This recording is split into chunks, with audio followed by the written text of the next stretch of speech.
नमस्कार, ये आकाशवाणी शिमला है। अब आप राजकुमारी चंदेल से प्रादेशिक समाचार सुनिए। आज के मुख्य समाचार। प्रदेश पुलिस आरक्षी की भर्ती के लिए हुई लिखित परीक्षा रद्द, मुख्यमंत्री ने दिए जांच के आदेश। मुख्यमंत्री स्वावलंबन योजना के तहत प्रदेश में 3,700 से अधिक इकाइयां स्थापित, 10,000 से अधिक लोगों को मिला रोजगार।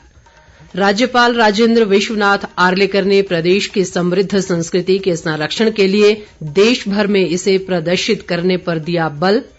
और केंद्रीय इस्पात मंत्री ने इस्पात उद्योग में उत्सर्जन को कम करने के लिए सभी हितधारकों से ठोस प्रयास करने का किया आग्रह। अब समाचार विस्तार से। हिमाचल प्रदेश पुलिस आरक्षी की भर्ती के लिए इस वर्ष 27 मार्च को सभी जिलों में आयोजित हुई लिखित परीक्षा रद्द कर दी गई है। मुख्यमंत्री जयराम ठाकुर ने आज शिमला में पत्रकारों से बातचीत के दौरान कहा कि कुछ शंकाओं के कारण इस लिखित परीक्षा को रद्द करने का निर्णय लिया गया है। उन्होंने कहा कि प्रदेश सरकार भर्ती प्रक्रिया में निष्पक्षता व पारदर्शिता सुनिश्चित करने के लिए प्रतिबद्ध है और आरक्षी की भर्ती के लिए अगली लिखित परीक्षा इस माह के अंत में आयोजित की जाएगी। ऐसी संभावनाएं व्यक्त की जा रही हैं कि पुलिस भर्ती का ये पेपर जो है वो रिटन टेस्ट के लिए जो था वो लीक हुआ है और इसलिए पिछले कल हमने कांगड़ा में एफआईआर दर्ज करने के लिए कहा था और इस सारी भर्ती प्रक्रिया में जांच के लिए एसआईटी कॉन्स्टिट्यूट, ये एसआईटी इस सारी कांस्टेबल की भर्ती की प्रक्रिया की जांच करेगी, उसमें फैक्ट्स इकट्ठा करने के बाद कार्रवाई करेगी। हमने निर्णय लिया है कि हम इस भर्ती की प्रक्रिया का जो रिटन टेस्ट हुआ था इसको तुरंत प्रभाव से रद्द करने का हमने और इसी महीने के अंत तक नए सिरे से रिटन टेस्ट की प्रक्रिया को पूरा करने के लिए हमने आदेश।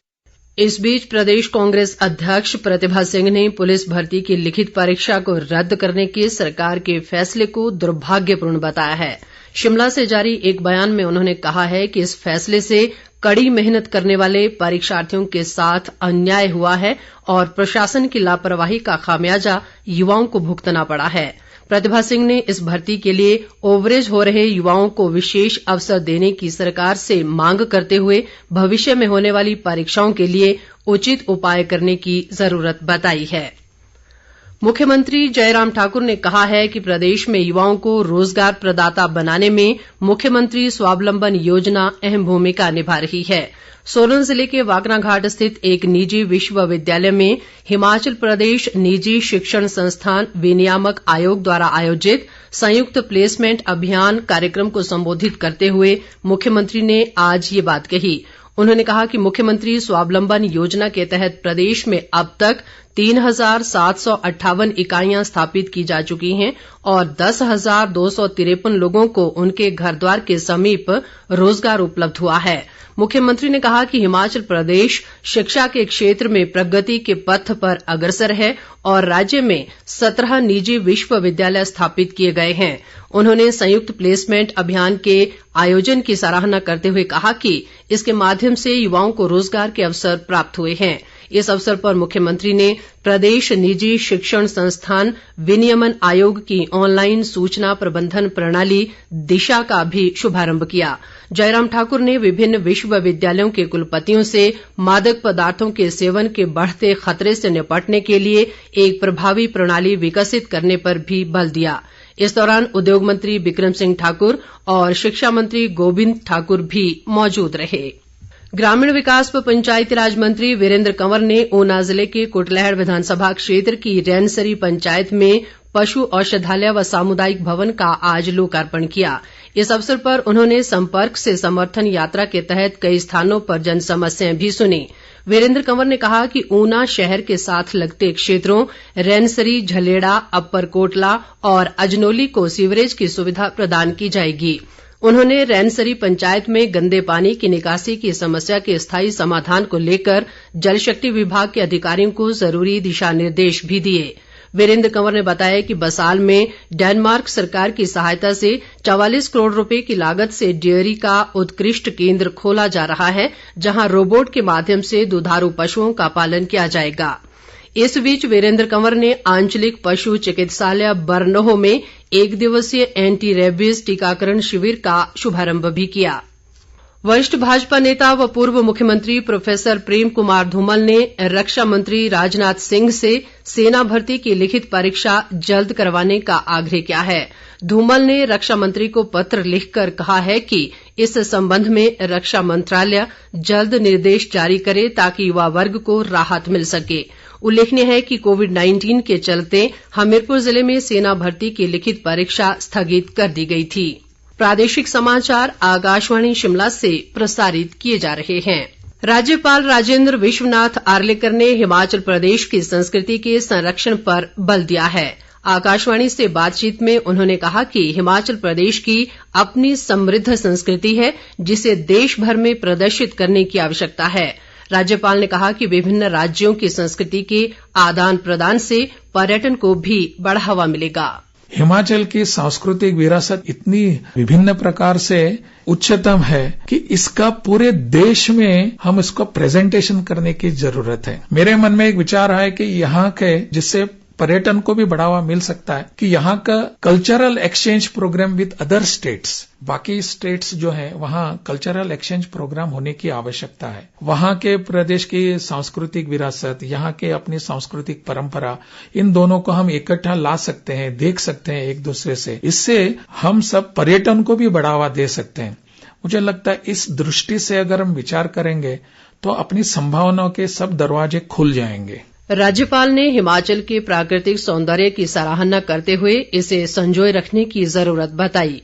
उन्होंने अन्य राज्यों के लोगों से हिमाचल के प्राकृतिक सौंदर्य में संभावनाएं तलाशने का आह्वान किया। यहाँ का सौंदर्य, प्राकृतिक सौंदर्य, उसको वैसे के वैसे बनाए रखकर हम क्या इसमें प्रयास कर सकते हैं, इसके ऊपर विचार करने की आवश्यकता है। बहुत बार मुझे लोग, जब मैं बाहर जाता हूं तो बोलते हैं कि हिमाचल प्रदेश में ऐसा क्या है कि जहां हम आकर कुछ कर सकते हैं। मेरा उनको कहना, अभी यहां से भी मैं आह्वान करता हूं कि आप हिमाचल में आइए, देखिए हमारा सौंदर्य क्या है, हमारी प्राकृतिक निर्भरता क्या है, वो सब देखकर आप यहां आपके हिसाब से कुछ यहां कर सकते हैं तो जरूर करने की जरूरत है।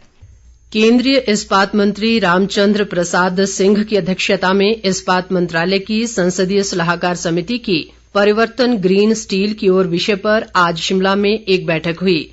रामचंद्र प्रसाद सिंह ने ग्रीन स्टील के उत्पादन के तय लक्ष्य को प्राप्त करने और आत्मनिर्भर भारत को बढ़ावा देने के लिए सभी हितधारकों से एक साथ आने और इस्पात उद्योग में उत्सर्जन को कम करने के लिए ठोस प्रयास करने का आग्रह किया। बैठक में वर्तमान परिदृश्य और ग्रीन स्टील की ओर परिवर्तन को बढ़ावा देने के बारे में विस्तृत चर्चा की गई। विधानसभा अध्यक्ष विपिन सिंह परमार ने आज सुलह विधानसभा क्षेत्र की गदियाड़ा पंचायत के मोहरला में आयुर्वेदिक स्वास्थ्य केंद्र का शुभारंभ किया। इस अवसर पर उन्होंने कहा कि आयुर्वेद उपचार की प्रभावशाली पद्धति है और प्रदेश में आयुर्वेद का विस्तार पंचायत स्तर तक किया जा रहा है। उन्होंने कहा कि मेंझा और गदियाड़ा पंचायतों में जल जीवन मिशन के तहत पेयजल उपलब्ध करवाने पर 3 करोड़ रुपए की राशि खर्च की जा रही है। प्रदेश भाजपा सह प्रभारी संजय टंडन ने कहा है कि भारतीय जनता पार्टी के पास 2069 ग्राम केंद्र प्रमुख हैं जो बूथ स्तर पर 500 लोगों का नेतृत्व करते हैं। वे आज शिमला में एक पत्रकार वार्ता को संबोधित कर रहे थे। संजय टंडन ने कहा कि प्रदेश में भाजपा की सभी ग्राम केंद्र सम्मेलन संपन्न होने वाले हैं, जिसमें पार्टी के राष्ट्रीय उपाध्यक्ष सौदान सिंह, प्रभारी अविनाश राय खन्ना, अध्यक्ष सुरेश कश्यप और संगठन महामंत्री पवन राणा ने बढ़ चढ़कर भाग लिया। उन्होंने कांग्रेस पर आरोप लगाते हुए कहा कि भाजपा पन्ना समिति पर काम करती है जबकि कांग्रेस प्रदेश अध्यक्ष समिति पर काम कर रही है। राष्ट्रीय दृष्टिहीन संघ की अध्यक्ष कुसुम लता मलिक ने कहा है कि संघ की मांगों को लेकर कल शिमला में मुख्य सचिव राम सुभग सिंह सहित अन्य विभागों के प्रमुख सचिवों के साथ एक सकारात्मक बैठक हुई। उन्होंने बताया कि इस दौरान अधिकारियों ने संघ की मांगों पर सहानुभूतिपूर्वक विचार का आश्वासन दिया।